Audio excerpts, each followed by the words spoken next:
નમસ્કાર, હું છું એન્કર અર્પિતા પટેલ. આપ જોઈ રહ્યા છો news snap channel. News snap ચેનલમાં દર્શક મિત્રો આપનું હાર્દિક સ્વાગત છે. રાધનપુરમાં પ્રથમ વરસાદે મચાવી તબાહી. બાદરપુરામાં 15થી વધુ મકાનોના પતરા ઉડ્યા.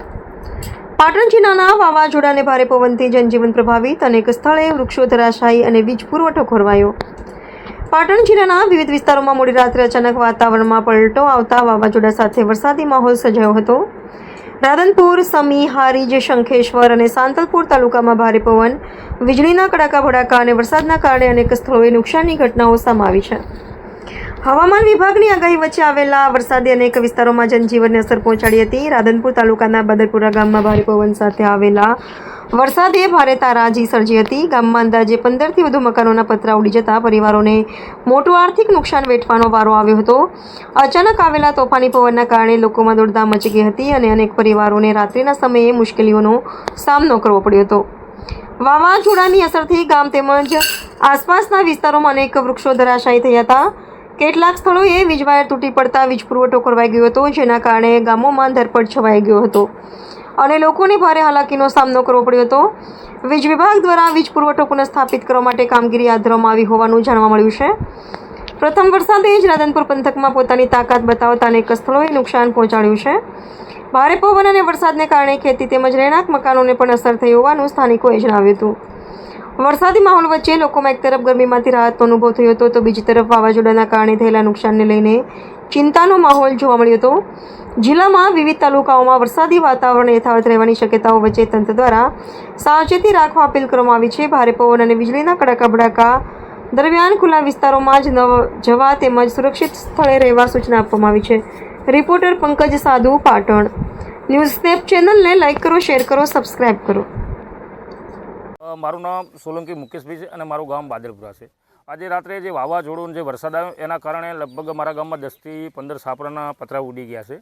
અને બીજી વસ્તુ એવી છે કે રાતે વાવાઝોડું આવ્યા પહેલાં લાઇટ કાપી હતી, હજુ સુધી તાર તૂટેલા પણ કોઈ હજુ અધિકારી મેં ફોન કર્યા તો છતાં હજુ આવ્યા નથી.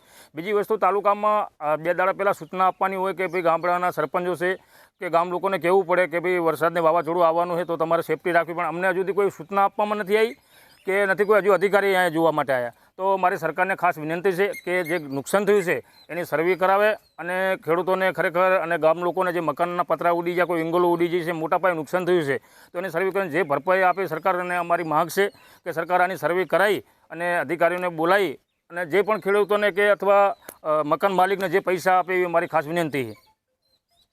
મારું નામ ઠાકોર હેમચંદભાઈ છે, ગામ બાદરપુરા છે, તાલુકો રાધનપુર, જિલ્લો પાટણ. રાતની સ્થિતિ એવી હતી કે રાત્રે 1 વાગ્યા પછી જ્યારે વાવાઝોડું ને વરસાદ આવ્યો એના કારણે જે વીજળીના થાંભલા હતા એ થાંભલા ડૂલ થઈ ગયા અને જે વાયરો કટિંગ થઈને જે રસ્તા વચ્ચે પડ્યા તેથી અમે અવરજવર કંઈ કરી ના શક્યા અને જે અમારા મકાનો હતા, મકાનોના પતરા, ઇંગલો એ બધોય ઉડી અને 200-200 ફૂટ દૂર જતા રહ્યા અને અંદર જે અમારી સામગ્રી હતી એ પલળી ગઈ છે. ખેતરની અંદર જે અમે સામગ્રી ભેંસોનો ચારો રાખ્યો હતો અને જે શિયાળુ પાકમાં અમારો જે ઘઉં, ચણા એ સંગ્રહ કરી રાખેલો હતો એ પણ પલળી ગયો છે. અત્યારે ખૂબ સ્થિતિ ગંભીર છે અમારી. વીજ વાયર તૂટ્યા, કોઈ અધિકારીની મુલાકાત લીધી નહીં? વીજ વાયર તૂટ્યા હજુ સુધી જે 11 વાગ્યા છે હજુ સુધી કોઈએ વીજળી અધિકારીઓ કોઈએ હજુ મુલાકાત લીધી નથી. અમારી રીતે અમે જાતે આ લીમડાથી રસ્તા બનાવીએ છીએ.